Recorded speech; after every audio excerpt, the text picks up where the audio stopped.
Hello दोस्तों and स्वागत है आपका स्लीपी क्लासेस में। सबसे पहले एंड बहुत ही ज़्यादा importantly a very happy republic day to one and all. और रिपब्लिक डे के इस शुभ अवसर पे स्लीपी क्लासेस लेके आया है आपके लिए एक लिमिटेड पीरियड डिस्काउंट ऑफ 15% और जो कि रहेगा 25 से लेके 27 जनवरी तक। और ये लागू होगा हमारे UPSC as well as states के जो कोर्सेज हैं for Uttar Pradesh, for Punjab, for Haryana and for Jammu and Kashmir.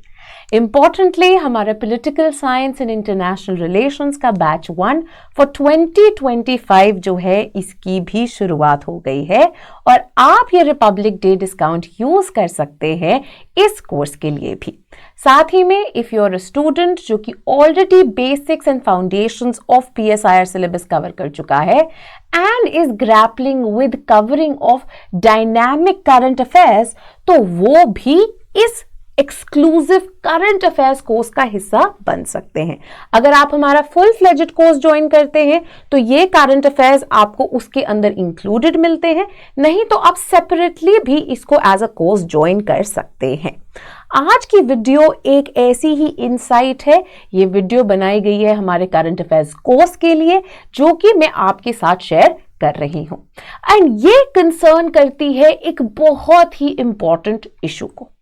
Now the Gaza conflict has been ongoing for a while now and इसके जो disastrous consequences हैं in terms of human life वो बढ़ते ही जा रहे हैं, leading to many countries calling for an immediate action, including countries like South Africa taking charge to actually go to the International Court of Justice against Israel into what they are looking at as the situation having changed into a form of genocide of the Palestinians, जो ये एक बहुत ही छोटे stretch of Gaza के अंदर कैद पड़े हैं। अब हमें पता है कि ये सिचुएशन जो है बहुत कॉम्प्लेक्स है, बहुत कॉम्प्लिकेटेड है, राइट। तो अब अक्टूबर 7 कि जो हमास के डेडली अटैक्स हुए, हमास जो कि एक एक्सट्रीमिस्ट टेररिस्ट ग्रुप है जो कि ऑफन स्टैंड करता है for the idea of Palestinian state but in an extremist format. In the aftermath of that Israel की फोर्सेस ने, पर्टिकुलरली आईडीएफ ने, एक बहुत ही ब्लडी कैंपेन चला दिया against the Palestinians in the Gaza strip. However, situation को समझने के लिए आपको सिर्फ अक्टूबर 7, 2023 से ही नहीं बल्कि इससे पहले की भी जो कॉम्प्लेक्स पॉलिटिक्स चलती आई हैं इस पूरे एरिया में, leading to the 2-state solution never really finding any form of reality, उसके बारे में जानना जरूरी है। बाय चांस अगर आप उसके बारे में नहीं पढ़े हैं या फिर उसके बारे में अनअवेयर है या फिर उसके बारे में डिटेल्स नहीं समझते हैं तो आप हमारी एक प्री एग्जिस्टिंग वीडियो जहां पे हमने डिटेल समझाई थी इस पूरी कॉम्प्लेक्स सिचुएशन की, आप उसको जाके देख सकते हैं जिसका लिंक आपको ऊपर साथ ही में डिस्क्रिप्शन बॉक्स में भी मिल जाएगा, राइट। नाउ इंपॉर्टेंट है ये समझना that this Gaza conflict is not limited now to a localised phenomena, बल्कि इसके जो रेपरकशंस हैं वो across the region and across continent अब हमें देखने को मिल रहे हैं एंड इनफैक्ट इसकी मैनिफेस्टेशंस अब इंटरनेशनल जियो इकोनॉमिक्स के रेल में भी हमें देखने को मिल रही है। अब दोनों ही पेपर 2A एंड 2B के लिए ये एक्सट्रीमली इंपॉर्टेंट है, बहुत ज्यादा क्रिटिकल है, right. And specially keeping in mind, हम पॉलिटिकल साइंस में पढ़ते हैं ना the phenomena of complex interdependence. इस कॉम्प्लेक्स इंटरडिपेंडेंस के कारण हमें रियलाइज हुआ है कि अब ये कॉन्फ्लिक्ट्स सिर्फ जो इन्वॉल्व स्टेट्स हैं उन तक नहीं सीमित रहती बल्कि इनके कॉन्सिक्वेंसेस पूरी दुनिया के लिए, ना ही सिर्फ रीजन बल्कि पूरी दुनिया के लिए जो है बहुत ज्यादा इंपॉर्टेंट होते हैं। इनफैक्ट इसके बारे में हमने even during the Ukraine conflict जो है समझ लिया था, जब food, fertilisers, oil and gas के प्राइसेस, हर चीज पे जो है मैसिव इंपैक्ट आया था। तो अब हमें यही चीज जो है गाजा कॉन्फ्लिक्ट के रिगार्डिंग भी समझने की मैसिव रिक्वायरमेंट है। Now, as stated much earlier, जो एक ह्यूमैनिटेरियन डिजास्टर अनफोल्ड हो रहा है गाजा में, उसके बारे में नंबर्स ही एक बहुत मेजर चीज बताते हैं कि किस तरह से close to 30,000 people are already deemed dead. Right, this also includes people who are possibly under the rubble of the numerous buildings जिनको rockets etc. ने जो है टारगेट किया है. What is even more troubling is the percentage, एक large percentage of बच्चे जो कि इस conflict के अंदर मर गए हैं, who have who've been forced into this dire situation. Right, similarly the way in which health and जो एक क्रिटिकल कंडीशंस है लोगों की वो इंपैक्ट हुई है, जहां पे नियरली 2 माएँ एवरी आवर गाजा के अंदर जो है ये दे आर डाइंग. ठीक है, इसी के साथ साथ क्लोज टू 101 जर्नलिस्ट्स भी शहीद हो गए हैं in this entire conflict. Right, तो एक जो ह्यूमैनिटेरियन क्राइसिस अनफोल्ड हो रहा है ये नेवर बिफोर सीन क्राइसिस है, leading to a number of countries and people now raising their voices against this entire conflict. Now इसके larger political and economic repercussions जो हैं ये भी बढ़ते जा रहे हैं, गिवन द फैक्ट दैट अब ना ही सिर्फ वेस्ट एशियन कंट्रीज, ना ही सिर्फ immediate and extended neighbourhood, but बाकी देशों को भी इसके रेपरकशंस के बारे में दिख रहा है. राइट, ना जॉन ब्लूडॉन ने यही चीज को हाईलाइट किया इन अ वेरी क्रिटिकल आर्टिकल, जहां पे स्पेशली इनका जो इमीडिएट एंड एक्सटेंडेड नेबरहुड है और West Asia and North Africa, इन रीजन्स की इकोनॉमीज के अंदर जो स्लो डाउन है, जो इश्यूज हैं, जो प्रॉब्लम्स हैं, वो सामने निकल के आ रही हैं. And one of the critical manners in which ये निकल के आया है has been through the increased attacks जो कि हमें रेड सी के अंदर होते हुए दिख रहे हैं. Now we know कि ये जो रेड सी का रूट है is one of the busiest routes as far as maritime shipping and trade is concerned. Now the Suez Canal जो कि एक critical route है to link Europe with Africa as well as Asia, right, ये route lead up करता है आपके red सी के through. And यहां पे एक मैसिव ट्रैफिक, चाहे आपका कार्गो हो, चाहे आपके ऑयल शिपमेंट्स हो, सब यहां पे एग्जिस्ट करता है. Now in this entire complex situation, given the fact कि जो पैलेस्टीनियन कॉज है उसको हमेशा सपोर्ट किया है वेस्ट एशिया की एक और जो मेजर काउंटर पावर है against the Sunni bloc led by Saudi Arabia has been Iran. So while Saudi and इनके अलायंस का जो रिस्पॉन्स है वो म्यूटेड रहा है, ईरान ने इवन दो से डायरेक्टली उन्होंने इसको एक्सेप्ट नहीं किया है, बट इनडायरेक्टली ईरान के जो प्रॉक्सीज इन द रीजन है, जिनको in the axis of resistance माना जाता है, जिसको हम ट्रिपल एच थ्रेट भी बोलते हैं, राइट, ये आ गए हैं गाजा की सपोर्ट में. राइट, तो obviously Hamas is one of the triple H. Then आते हैं आपके हेजबोला ऊपर की तरफ, राइट, एंड नीचे हैं आपके हुतीज यमन के अंदर. ठीक है, तो अब हेजबोला ने जहां पे अटैक्स किए हैं नॉर्दर्न साइड पे, राइट, तो आप यहां पे देख सकते हैं अगर इजराइल जो है यहां लाई करता है तो ऊपर से जो है हेजबोला अटैक कर रहा है, वहीं नीचे यहां यमन के अंदर जो है हुतीज काफी ज्यादा स्ट्रांग हो गए हैं. एंड हुतीज ने अब अटैक्स शुरू कर दिए हैं ऑन द शिप्स जो कि पास कर रहे होते हैं थ्रू द रेड सी. ठीक है, तो अब यहां पे हुतीज ने पूरा जो रेड सी का इलाका है एंड जो गल्फ ऑफ एडन है और वहां पे जो बाब अल मंदेब का स्ट्रेच आता है, जो स्ट्रेट है एक, राइट, विच इज अगेन काफी एक नैरो स्ट्रेट आ रहा है, वहां पे इन्होंने अपने attacks particularly western cargo carrying ships के ऊपर काफी ज्यादा बढ़ा दिए. अब हुतीज का क्या कहना है? हुतीज कहते हैं देखिए हम ये कोई इकोनॉमिक एडवांटेज के लिए नहीं कर रहे हैं, this is to show a solidarity with the people of Gaza. तो पैलेस्टीनियन कॉज के लिए उनके साथ एक यूनिटी दिखाने के लिए हम ये अटैक्स कर रहे हैं to actually pressurise western countries into pushing Israel towards an immediate cease fire. ठीक है, तो उनका ये कहना है। अब इसके कारण क्या हुआ है, अब जैसे आपको पता होगा कि येमेन के अंदर भी काफी सालों से एक सिविल कॉन्फ्लिक्ट वॉरफेयर जो है चलता आ रहा था ना। बीच में ऐसा लग रहा था कि जो हुतीज की एक पॉपुलैरिटी थी amongst people that was on the decline, but due to the solidarity जो कि हुतीज ने दिखाई है towards Gaza and the kind of cause that they have come up with, Houthis की अब जो पॉपुलैरिटी है not just in the larger West Asian region but in fact in their own country भी अब बढ़ने लग गई है। What makes matters even more complex, अब हुतीज को येमेन के अंदर कौन अपोज कर रहा था, राइट जो उनकी एग्जिस्टिंग गवर्नमेंट थी which was being backed by Saudi Arabia. Now things get complicated here, why? Because अब ये रेड सी वाला पूरा एरिया इन सारी कंट्रीज के लिए इंपॉर्टेंट है। इजिप्ट, राइट, इजिप्ट जो कि कंट्रोल करता है स्विस कनाल को, एंड स्विस कनाल की जो ट्रांजिट के रेवेन्यूज आते हैं वो एक major source of foreign currency है इजिप्ट के लिए। एंड जब से ये इंटायर प्रॉब्लम शुरू हुई है तब से ये जो रेवेन्यूज हैं स्विस कनाल के अंदर के, they have declined for Egypt by more than 40%। Why?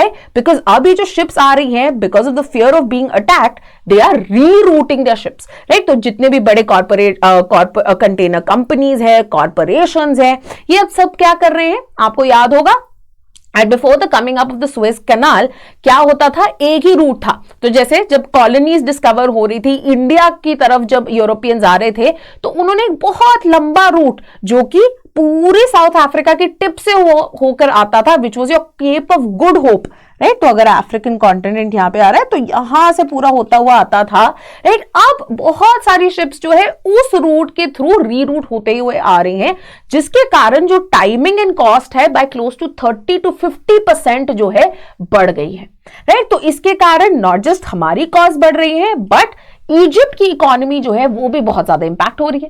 तो why are the regional powers doing anything, right. Saudi Arabia को तो वैसे भी हुतीज पसंद नहीं है, इजिप्ट की इकोनॉमी जो है वो सफर कर रही है, तो why are Egypt and Saudi Arabia taking any action?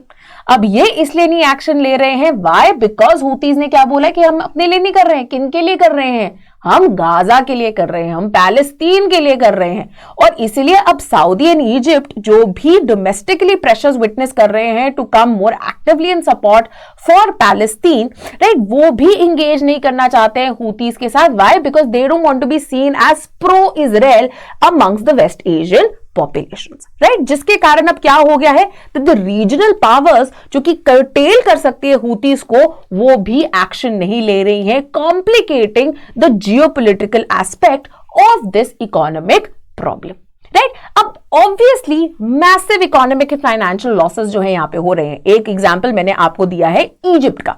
ना नॉट जस्ट इजिप्ट, अब हमने क्या देखा कि क्योंकि this was the main route, अब जो फ्रेट कॉस्ट हैं, राइट, वो बहुत ज्यादा बढ़ गई हैं। पहली चीज तो अगर आप लॉन्गर रूट अपना रहे हो तो ऑब्वियसली डिस्टेंस के कारण ट्रैवल एंड फाइनेंशियल कॉस्ट जो है बढ़ जाएगी। इवन फॉर द शिप्स जो कि इसी रूट के थ्रू आना चाहती हैं, वहां पे भी फ्रीट कॉस्ट जो है बहुत ज्यादा बढ़ गई है। अब ये क्यों हुआ है? जो ये कार्गो शिप्स आती हैं, वन ऑफ द थिंग्स जो कि इनकी कॉस्टिंग के अंदर इंक्लूड किया जाता है इज द इंश्योरेंस, राइट। तो आपका जो कार्गो आ रहा होता है उसको इंश्योर किया जाता है। Usually this is around 0.6, right, 0.6 of the value of the cargo. Now because of this increased attacks this has gone up to 2%, and इसके ऊपर भी अब बहुत सारी कंट्रीज ने एक और रिस्क टैक्स जो है वो लगाना शुरू कर दिया है कि भैया हम तो बहुत ज्यादा रिस्क लेके इस एरिया के थ्रू जा रहे हैं, तो अब आपको और एडिशनल पेमेंट्स जो है ये भी करनी पड़ेंगी, ठीक है। तो ये भी अब एडिशनली इंक्लूड हो गया है, जिसके कारण again the prices have gone up. Now if the prices of all of these things have gone up, then the commodity जो कि लेके जाया जा रहा है उसके प्राइसेस भी जो है बढ़ जाएंगे। And one of the important commodities जो कि इस रूट से ट्रैवल करती है is oil, right, which is why after this entire issue crude oil के प्राइसेस जो हैं दे रोज बाय ऑलमोस्ट 3%, ठीक है। तो ये सारी प्रॉब्लम्स जो है इस पूरी कॉन्फ्लिक्ट के साथ जुड़ी है। अब इसी के साथ साथ क्या हो गया है, अब ये जो एक इकोनॉमिक इशू था, now this is again spiraled into also larger political issue for international of international dimension. Why is this? कि देखिए पहले तो मर्चेंट शिप्स पे अटैक हो रहा था, अब मर्चेंट शिप्स को प्रोटेक्ट करने के लिए पर्टिकुलरली जो वेस्टर्न कंट्रीज थी उनके ऊपर काफी प्रेशर आया। तो अब वॉरशिप्स, यूएस ने जो है कहा हम आपकी प्रोटेक्शन के लिए वॉरशिप्स भेजनी शुरू करेंगे, एक ऑलमोस्ट इंटरनेशनल मिलिट्री कोएलिशन बना के, है ना। तो यूके, कनाडा, फ्रांस, इन सबको इन्होंने बोला कि आ जाओ कोएलिशन बनाते हैं और हम लोग इन शिप्स की प्रोटेक्शन के लिए अपनी वॉरशिप्स जो है प्रोवाइड करेंगे। But Houthis have still not backed away. अब ये इंटरनेशनल जो एक कोएलिशन बनाई, this came under the name of operation prosperity guardian. But यहां पे जो भी जो मल्टीनेशनल कोएलिशन का कंट्रीब्यूशन है, पार्टिसिपेशन है, काफी ज्यादा म्यूटेड रहा है। मेनली तो जो है यूएस इसके अंदर लगा हुआ है। यूएस में भी president Biden already is under a lot of pressure domestically कि वो इस चीज को कर पा रहे हैं या नहीं कर पा रहे हैं। US has already been on a backfoot because they have experienced the kind of issues they witnessed in both Iraq and Afghanistan, इसलिए वो एक और इंटरनेशनल कॉन्फ्लिक्ट में डायरेक्टली इम्ब्रॉयल नहीं होना चाहते हैं। वहीं पे जो बाकी कंट्रीज हैं उन्होंने भी the kind of participation which was imagined out of them वो उन्होंने नहीं किया है, राइट। जैसे कि हमारे पास भैया उतनी शिप्स नहीं है या फिर उतना ह्यूमन रिसोर्स नहीं है कि हम इनको कंट्रीब्यूट कर पाए, right. So despite all the कि जो मोर्चा उठाया है कि हम फ्रीडम ऑफ सीज इंश्योर करना चाहते हैं रेड सी में, अभी भी ये ढंग से नहीं कॉम्बैट कर पा रहे हैं, नहीं टैकल कर पा रहे हैं हूतीज की इस प्रॉब्लम को, राइट। सिमिलर ये इशू जो है चाइना की शिप्स ने भी विटनेस किया, बट चाइना का अब एक और डिप्लोमेटिक डिलेमा है, right. China obviously does not want to become a part of this coalition. साथ ही में चाइना जो है वो तो बोल रहा है कि हम तो पैलेस्टीन गाजा जो है उसको कंप्लीटली हम अंडरस्टैंड करते हैं, the kind of issues that they are going through. तो अब चाइना का क्या मानना है कि अगर हम दिखा पाए कि हमारा कार्गो जो है वेस्ट से कोई रिलेटेड नहीं है, हम बिल्कुल भी इजराइल से रिलेटेड नहीं है, तो शायद हमारा कार्गो हार्म ना हो। तो now what a lot of China ships and cargo container carrying ships have started doing is very boldly display their nationality to make the Houthis aware कि ये Chinese ships हैं। In response अब India, right, India again पहले काफी जो है given its non-tolerance towards any kind of terrorist activities, India had taken a pro-Israel stance. However, with extremely increasing humanitarian crisis in Gaza, India has now come towards the support of ceasefire, right? And India बहुत ज्यादा actively aid and help भी जो है इनको भेज रहा है। India ने भी क्या किया है, इंडिया कहता है कि मैं इस कोएलिशन का पार्ट नहीं बनना चाहता हूं, exercising my strategic autonomy because that has been something that India is practicing till date।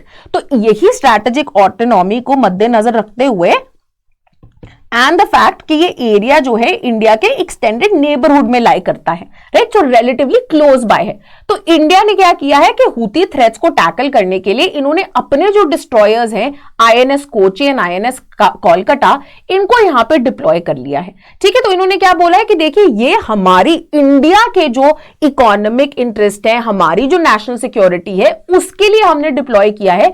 हमारा इस प्रॉस्पेरिटी गार्डियन नाम की जो कोएलिशन है उससे कोई लेना देना नहीं है, right. This has been something that India has made very very clear, right. तो इसके कारण अब ये जो जियोपॉलिटिकल एक कॉन्फ्लिक्ट शुरू हुई थी वो किस तरह से एक रीजनल प्रॉब्लम के अंदर तब्दील हो गई है ना। इसी के कारण there are also increasing doubts कि क्या ये अब एक जो रिलेटिवली लोकल कॉन्फ्लिक्ट थी, क्या ये अब एक रीजनल कॉन्फ्लिक्ट में तब्दील हो जाएगी?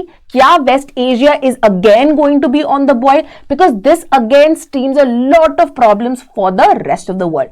ऑलरेडी रशिया के क्राइसिस के बाद kind of sanction that we are witnessing, oil prices were on the rise. अब अगर वेस्ट एशिया में भी प्रॉब्लम आने लगती है तो again there will be a massive increase in prices of various commodities including oil and gas, ठीक है।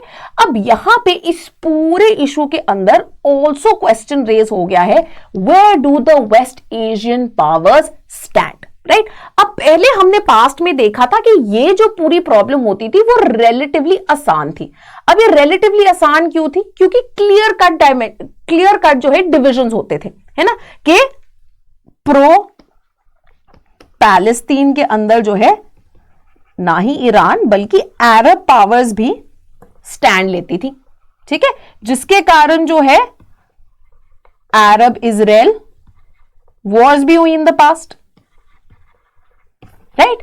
नाउ द क्वेश्चन अराइजेस कि अब जब गाजा कॉन्फ्लिक्ट हुई है, it hasn't really led to a full fledged Arab Israel war breaking out. Right? Now this has happened. Now again go back to the concept that Keohane and Nye have given of complex interdependence.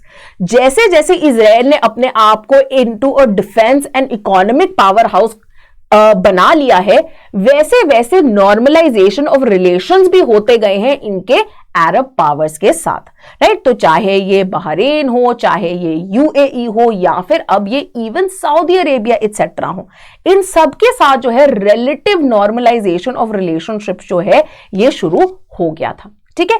अब कई countries तो जो है जैसे कि UAE, इन्होंने तो out and out बोला था कि हम हमास जो है एक एक्सट्रीमिस्ट ग्रुप है.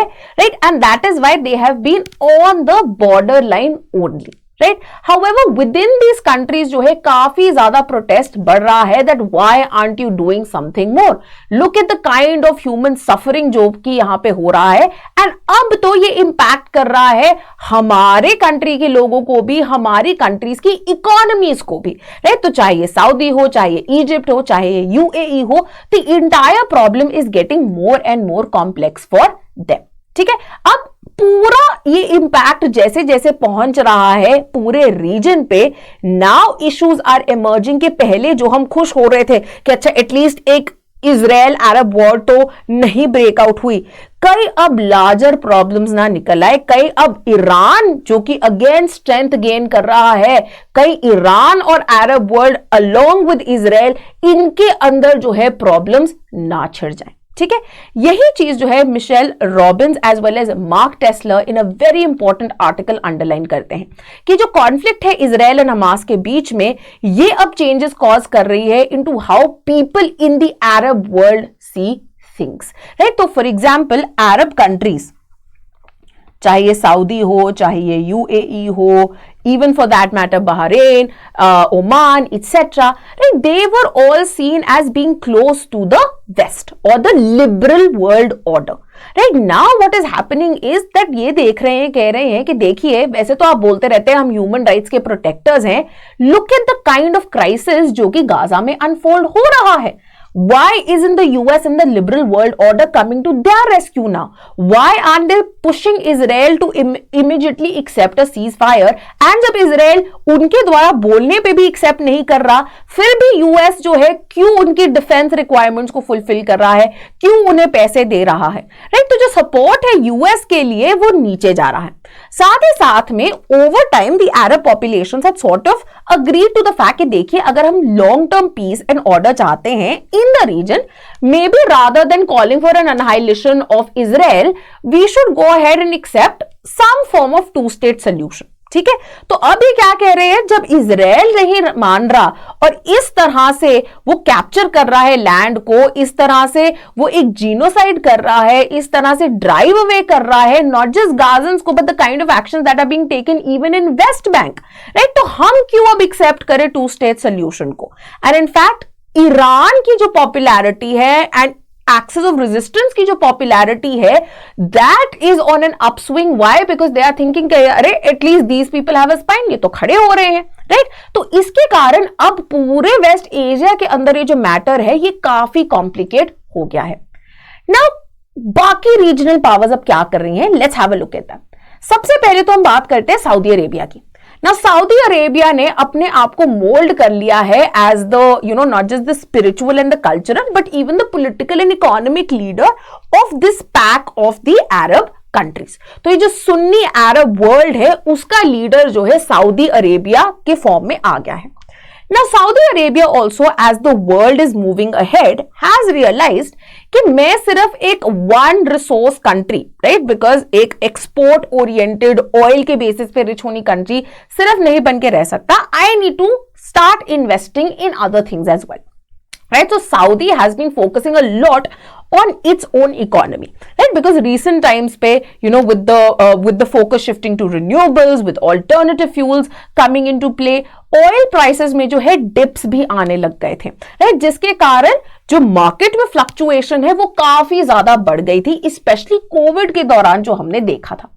सो दैट इज वाई अब इनका क्या कहना है, इन्होंने अपने आप को इकोनॉमिक पावर हाउस बनाने के लिए आगे रखी है vision 2030, which is also one of the reasons why Saudi was extremely enthusiastic to pull out of the civil war जो कि येमेन के अंदर भी चल रही थी. They said enough is enough, now we want to be focusing on our economy, right, जहां पे ये जो है ऑल्टरनेटिव सिटीज एटसेट्रा प्लान कर रहे हैं. तो आपने नाम सुना होगा नियोम का, राइट. ये नियोम एक बहुत ही मॉडर्न, फ्यूचरिस्टिक, सस्टेनेबल सिटी की तरह in the middle of the desert जो है प्लान किया जा रहा है, again which will lie on the course, जो कोस्ट है ऑफ रेड सी. यहां पे एक द लाइन करके एक futuristic building and residential area भी जो है ये प्लान किया जा रहा है. तो अब when they are investing so much, they don't want to be embroiled in regional conflicts because there are enough domestic things for them to be concentrating upon. However, security सबसे ज्यादा जरूरी है. आप अपनी विजन को, आप अपने इकोनॉमिक पावर हाउस का जो ड्रीम है उसे अचीव करना चाहते हैं, तो आपको regional security and law and order ensure करना पड़ेगा. दैट इज वाई जो अब नए क्राउन प्रिंस जो मोहम्मद बिन सलमान आए हैं, उनके लिए रीजनल थ्रेट्स को काउंटर करना बहुत ज्यादा इंपॉर्टेंट हो गया है. Right, which is why Saudi Arabia also over the years had become open to trying to sort out problems with its enemies, and इसका greatest example आया था in the negotiations जो कि चाइना ने लीड की थी in making things calmer, in you know making the tensions reduce between Saudi Arabia as well as Iran. अब जहां पे Saudi, right, Saudi is focusing on its own domestic goal, Saudi जो है intervene नहीं करना चाहता. ईरान ने जो है एक थोड़ी डिफरेंट पोजीशन ली है ना. शुरुआत में ईरान अपने आप को डायरेक्टली इन्वॉल्व करने से पूरी तरह से मना कर रहा था. ईरान ने कहा देखिए हम तो इन्वॉल्व नहीं है, हमास ने जो अटैक किया हमारा उससे कोई लेना देना नहीं है, ये हमास ने किया था. Even though lot of scholars and security agencies का ये मानना था कि इनडायरेक्टली जरूर ही ईरान इसके अंदर इन्वॉल्व है in the kind of sophisticated चीजें जो कि हमास के पास अवेलेबल हुई है. ना ईरान ने क्या कहा था, जो हमास ने असॉल्ट किया अक्टूबर 7, 2023 को, बहुत ही कोऑर्डिनेटेड था, बट कोई डायरेक्ट प्रूफ नहीं था to link it with Iran. ठीक है, इन्होंने अब क्या कहा, ईरान ने बोला कि हमारा कोई लेना देना नहीं था. तो वहीं पे कुछ जो सपोर्टर्स थे उनका भी यही मानना था कि देखिए Iran has enough troubles of its own to deal with the kind of sanctions, with the kind of domestic pressures जो कि चल रहे हैं, विमेन्स की मूवमेंट हो गई, इकोनॉमिक प्रेशर्स जो कि इनके ऊपर हैं. तो Iran, given the kind of isolation it has witnessed internationally, Iran का फोकस अभी is not on creating chaos but on ensuring its own survival. ठीक है, ये इनका मानना था, राइट. हाउएवर नाउ थिंग्स जैसे जैसे ये कॉम्प्लिकेट होती जा रही हैं, वैसे वैसे at least indirect involvement through it's proxies, at least उनके बारे में जो चार्जेस है अगेंस्ट ईरान वो निकलते जा रहे हैं. एंड ये specially has become more apparent as Israel has tended to get involved in strikes through the IRGC. ये है Islamic revolutionary guards corps, right, जो कि एक बहुत ही एलीट फोर्स है ईरान की. ये ईरानियन आर्मी नहीं है, उनसे अलग है. ठीक है, अब फॉरेन पॉलिसी की एनालिसिस में उन्होंने क्या कहा है कि जैसे जैसे प्रॉक्सीज इंटैंगल होते जा रहे हैं, वैसे वैसे ईरान की प्रेजेंस भी जो है यहां पे बढ़ती जा रही है. हमने ऑलरेडी देख लिया, Iran is actually now playing upon this to increase its popularity, increase its support in the West Asian region, right. तो अब यहीं पे जो लेबनान के हिजबुल्लाह है वो नॉर्थ से अटैक कर रहे हैं, साउथ में रेड सी में जो हुतीज हैं वो अटैक कर रहे हैं, वो टारगेट कर रहे हैं रेड सी से आ रही शिप्स को भी एज वेल एज इजराइल को भी, राइट. सो हाइफा पोर्ट के ऊपर जो है एक जो चैलेंज इन्होंने करने की कोशिश की थी. साथ ही साथ में यूएस की फोर्सेस भी जो यहां पे not just Red Sea but in fact US के जो बेसेस हैं, राइट, उनकी जो प्रेजेंस है इन द एक्सटेंडेड नेबरहुड, साथ ही में मोसाड की जो प्रेजेंस अगर देखी जा रही है इन द एक्सटेंडेड नेबरहुड, वहां पे भी ईरान ने मिसाइल अटैक्स को लॉन्च किया है, राइट. तो आपके दोनों ही इराक के अंदर एज वेल एज सीरिया के अंदर इन्होंने इसे किया, राइट. तो एक इन्होंने, इनका ये मानना था कि इराक में जो यूएस के बेस है वहां पे इन्होंने अटैक्स किए, वहीं पे इनका जो मानना था कि सीरिया में मोसाड के एक जो लिंक था वो अवेलेबल है, उन पे इन्होंने अटैक किया. एंड बहुत ही गाइडेड, बहुत ही टारगेटेड मिसाइल अटैक था, right, in the neighbouring states. Now when a country, IRCG जैसी अब कंट्री इन कंट्रीज पे डायरेक्ट प्रिसाइज अटैक्स कर रही है स्पेसिफिक टारगेट्स को काउंटर करने के लिए, this can now spill over into a region wide war. इसके अलावा not just for West Asia, South Asia के लिए भी जो है ये प्रॉब्लम्स डीम कर सकता है। अब ईरान के अंदर बहुत टेररिस्ट अटैक्स रिसेंट टाइम्स में 2023 में टेररिस्ट बॉम्बिंग्स भी हुई। Now because of this region after 1988 में हुआ था दैट ईरान एंड पाकिस्तान ने मिसाइल्स एक्सचेंज की थी। उसके बाद इन 2024 Iran carried out, and again Iran में ये IRGC ने ही किया, इन्होंने again a very targeted missile attack जो है लॉन्च किया पाकिस्तान की टेरिटरी के अंदर। अब पाकिस्तान एंड ईरान जो है एक बहुत ही वॉलेटाइल बॉर्डर जो है शेयर करते हैं। तो अगर आप देखते हैं ईरान को, राइट, तो ईरान का बॉर्डर अगर आप यहां पे देख सकते हैं, यहां पे पाकिस्तान है और यहां पे ईरान, ये एक 900 किलोमीटर लंबा बॉर्डर जो है ये शेयर करते हैं, और ये बॉर्डर बहुत ज्यादा जो है इसके ऊपर कॉम्प्लिकेशंस भी है, ये बहुत ही वॉलेटाइल बॉर्डर भी है। Now if you look at again, remember, इसको प्लेस करो अब कॉन्सेप्ट्स में। कौटिल्य की मंडल थ्योरी हमने पढ़ी है, तो इस मंडल थ्योरी में इंडिया जो है, इंडिया की इमीडिएट नेबर पाकिस्तान से नहीं बनती है, बट हमारे उसका जो एक्सटेंडेड नेबर है, राइट, जो क्या है, हम मानते हैं कि वो है एनिमी ऑफ आवर एनिमी, तो वो हमारा एक तरह से फ्रेंड हो गया है। ईरान ने रिलेटिवली कॉर्डियल रिलेशनशिप जो है इंजॉय किया है इंडिया के साथ। अब ईरान ने अटैक किया पाकिस्तान को, राइट, पर्टिकुलरली इनका एक जो ग्रुप है जैश अल अदल, ठीक है, ये जैश अल अदल जो है ये कहते हैं ये एक टेररिस्ट ग्रुप है जो कि ईरान का जो एरिया ऑफ सिस्तान बलूचिस्तान है वहां पे टेरर स्ट्राइक्स जो है, वहां पे प्रोटेस्ट जो है, वहां पे डिसेंशन जो है उसे इन्वोक करने की कोशिश करता है। एंड ईरान का यह मानना था कि रस्क जो कि इसी एरिया के अंदर लाई करता है, जो वहां पे अटैक्स हुए थे पाकिस्तान बेस्ड ये जो जैश अल अदल है, this was responsible for these attacks. तो ईरान ने कहा अपनी नेशनल सिक्योरिटी के लिए, अपनी इंटेग्रिटी के लिए, पाकिस्तान जो कि फॉस्टर कर रहा है इन ग्रुप्स को, we were forced to in fact launch a strike against them.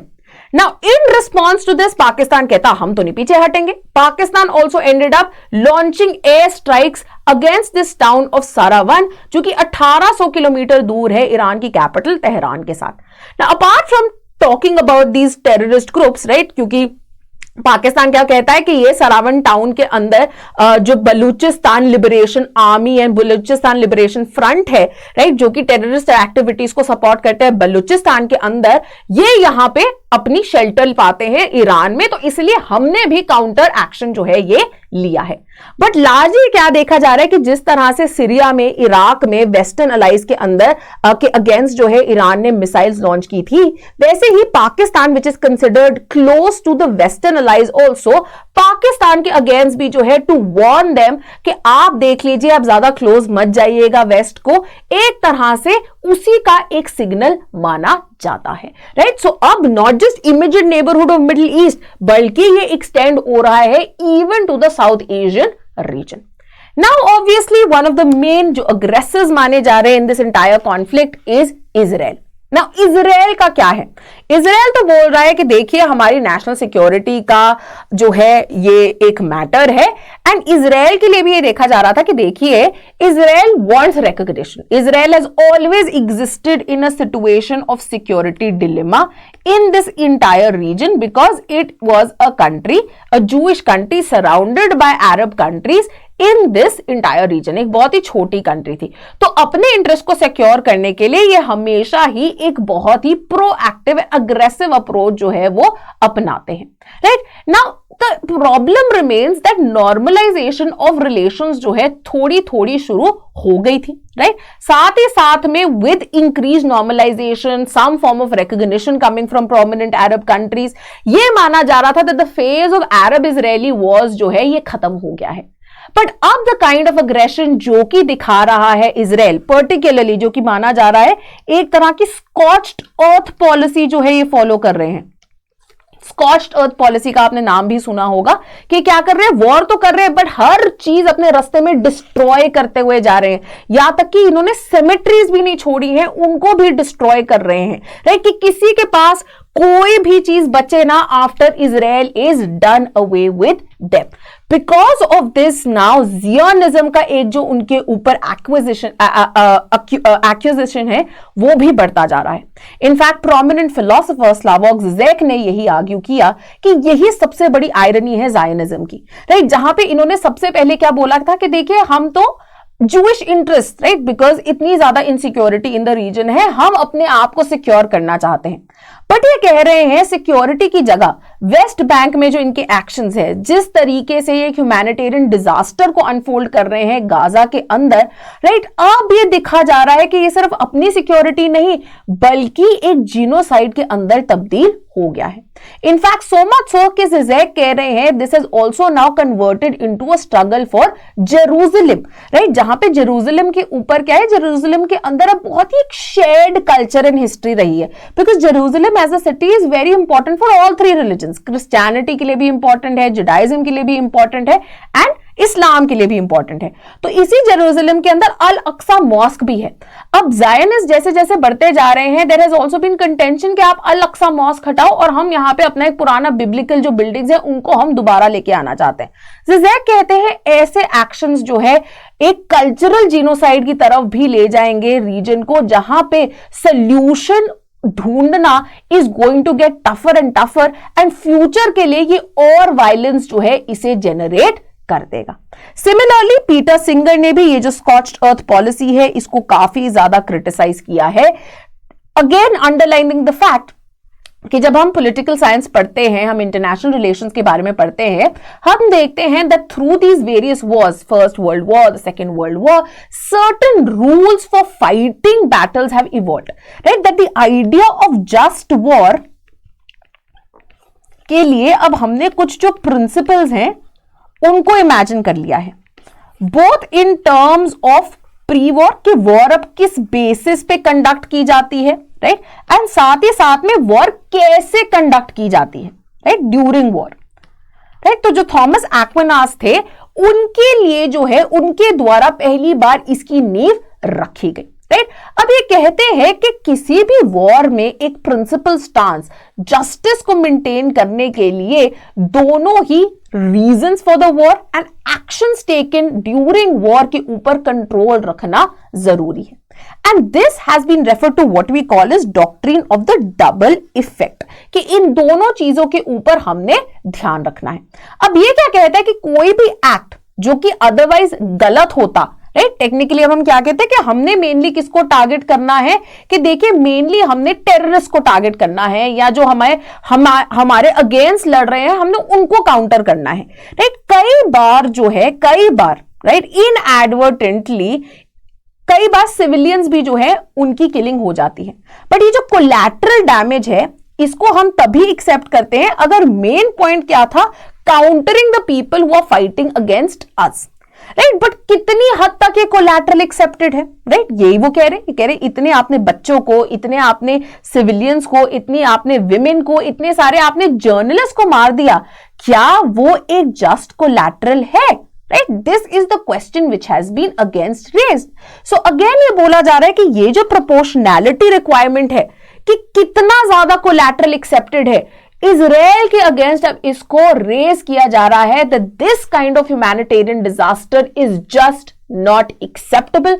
All rules of ethical warfare, all rules of just war have been done away with as far as the Gaza conflict is concerned. अब अगर हम बाकी gulf states की भी बात करते हैं, यहां पे भी जो रिस्पॉन्स है काफी कॉम्प्लिकेटेड रहा है। Now states like UAE and Qatar जो है ये यूजुअली इन्होंने एक एक एक्टिव रोल जो है अपनाया है। ना दोनों ही यूएई एंड कतर ने रीसेंट टाइम्स में जो वेस्ट बैंक का एरिया है यहां पे काफी इकोनॉमिक इन्वेस्टमेंट्स जो है की हैं, keeping their future in mind. अब जिसके कारण क्या हो गया है, क्योंकि दोनों आर इन्वेस्टेड इन देम, तो गल्फ स्टेट्स के अंदर भी कंपटीशन जो है ये शुरू हो गया है। Now, जैसे जैसे relative normalization has happened, both the countries have taken a muted stance even in the past, in the recent past, जब कुछ कॉन्ट्रोवर्सीज उठी थी, one of the major controversies was US का जो एम्बेसी है इजराइल में, इन्होंने इसको शिफ्ट कर लिया था जेरूसलम में। जेरूसलम को इमेजिन किया जाता है एज अ वर्ल्ड, एक रीजनल सिटी की तरह, जहां पे इक्वल जो है हक है नॉट जस्ट इजराइल का बट पैलेस्टीनियंस का भी। Now with the movement of the US embassy to Jerusalem, ये काफी controversial and assertive act on part of Israel माना गया था। However, ये जो कंट्रीज है इन्होंने ज्यादा कोई रिस्पॉन्स नहीं किया, इवन दो इस मूव की बहुत बड़ी सिंबॉलिक इंपॉर्टेंस थी। अब इस कॉन्फ्लिक्ट के आउटब्रेक होने के बाद एंड जैसे जैसे ये और ज्यादा डिजास्टर्स होता जा रहा है, Qatar has tried to take on a mediatory role, right. तो जो प्रिजनर के स्वैप्स हो रहे थे इजराइल और पैलेस्टीन के बीच में, वहां पे इन्होंने मीडिएशन करने की कोशिश की। एंड इनफैक्ट कतर ने रिसेंट पास्ट में भी एंड उससे पहले भी इन रीजनल कॉन्फ्लिक्ट्स में हमेशा एक मीडिएशन का रोल जो है अपनाने की कोशिश की है। तो लेबनान के अंदर भी जब कॉन्फ्लिक्ट हुई थी, वहां पे भी इन्होंने अपना योगदान दिया था।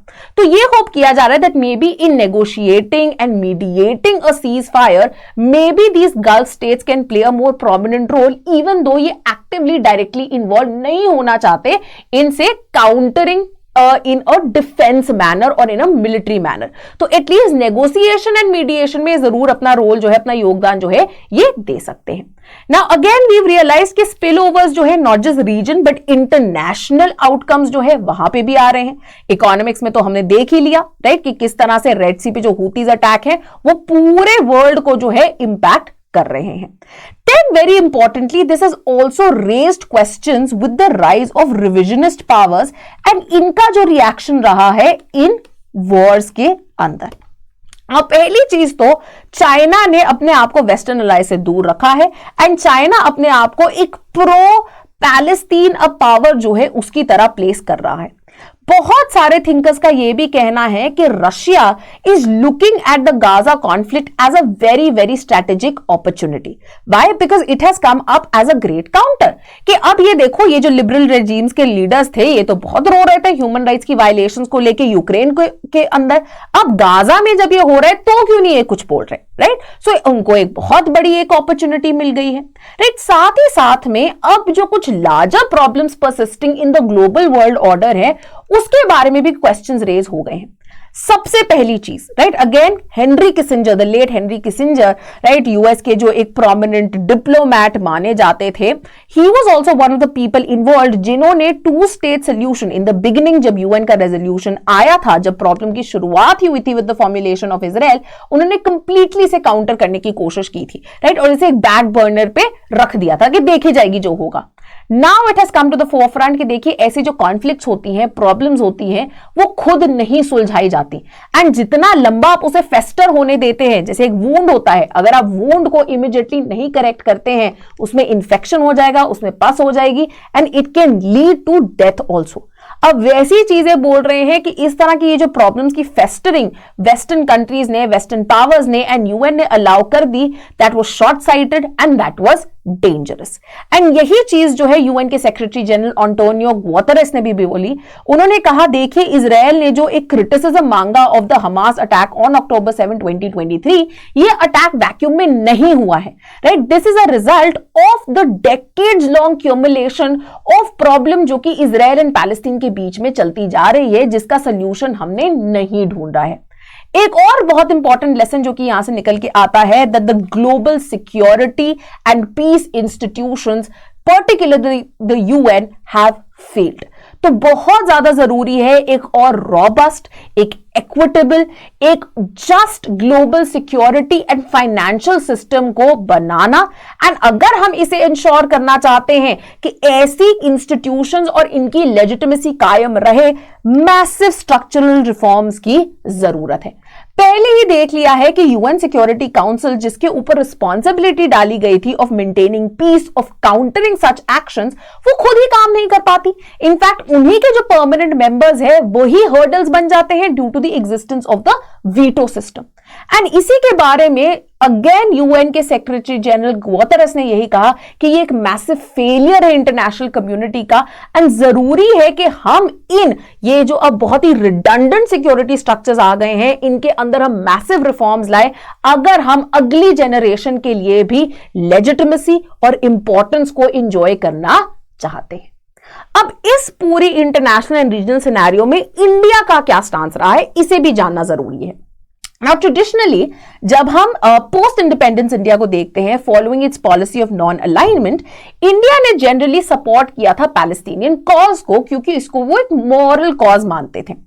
इनिशियली पहले इंडिया का ये मानना था जब टू स्टेट सोल्यूशन की बात की जा रही थी, है ना, कि टू स्टेट सोल्यूशन जो है आप ले आइए। Initially in fact India was not a proponent of the two state solution. इसका मतलब ये नहीं है कि इंडिया सिर्फ इजराइल या सिर्फ पैलेस्टीन को सपोर्ट कर रहा था। वाई? क्योंकि इंडिया ने खुद पार्टीशन देखा था, right? India had seen the kind of trauma, the kind of violence, the kind of bloodshed जो कि पार्टीशन के साथ आता है। तो इंडिया ने क्या बोला था, इससे बेटर क्या है कि आप एक बहुत ही डाइवर्स एंड एक ही देश के अंदर एक बहुत ही फेडरलाइज सिस्टम जो है उसे अपनाने की कोशिश करें, जहां पे political as well as economic self determination within a country, right? Within the country ही दोनों regions को impart हो, ताकि एक secular well governed system within one country emerge हो सके Palestinians and Israelis दोनों के ही लिए। However, over time जब ये realize हुआ कि अच्छा ऐसी चीज नहीं होगी, धीरे धीरे इंडिया का जो support था for the two state solution वो बढ़ने लगा। Now over time also what has happened was that पहले it started with recognition of Israel, क्योंकि बहुत टाइम तक पहले इंडिया ने वही नहीं किया था। Now over time what has happened is as India has touted itself to become the next big global power, India अपने आप को एक इकोनॉमिक पावर हाउस की तरह, एक डिफेंस पावर हाउस की तरह जनरेट करना चाहता है। बहुत सारा ओवरलैप ऑफ इंटरेस्ट जो है आ गया है इजराइल के साथ, because of which there has been an increased deepening of relationship between Israel and India, leading them to become almost like all-weather allies. Right? जिसके कारण now what has happened that present जब ये conflict का outbreak हुआ, India had to take a very very well thought out stance, and again India practiced its strategic autonomy. सबसे पहले तो India ने कहा कि देखिए हम किसी भी टेररिस्ट अटैक्स को टॉलरेट नहीं करते हैं, एंड हमास ने जो कैरी आउट किया that was a terrorist attack. ठीक है, तो इंडिया को रिलेटिवली जो एक स्टांस रहा है इजराइल की तरफ, उसको एक बहुत ही सॉफ्टन स्टैंड माना जा रहा है। एंड इनफैक्ट जो ब्रिक्स की ग्रुपिंग है, इसके अंदर इंडिया स्टूड अपार्ट, राइट? जहां पे बाकी जो कंट्रीज है, Brazil, Russia, China and south Africa, they have taken and condemned Israel's actions. Initially India ने इजराइल का जो एक नेशनल सिक्योरिटी को, अपनी सेल्फ डिफेंस को मेंटेन करने के जो एक्शंस थे, उन्हें सपोर्ट किया था, and India had in fact abstained from a lot of resolutions which had called for cease fire. ठीक है, तो शशि थरूर भी इसी चीज को अंडरलाइन करते हैं that with the Arab countries also normalizing their relationships with Israel, India saw this as a momentous activity. Right, कि देखिए ये एक बहुत बढ़िया अपॉर्चुनिटी है, इजराइल के साथ हम कितनी जगहों पे एग्रीकल्चर के ऊपर, डिफेंस के ऊपर, इकोनॉमिक्स के अंदर काफी ज्यादा कोलैबोरेट करते आ रहे हैं। एंड नाउ पहले इंडिया को जो एक टाइट रोप वॉक, एक बैलेंसिंग एक्ट, है ना, एक बहुत ही फ्रजाइल बैलेंस मेंटेन करना पड़ता था वेस्ट एशिया में, क्योंकि हम अरब कंट्रीज के साथ भी बना के रखना चाहते थे, हम इजराइल के साथ भी बना के रखना चाहते थे।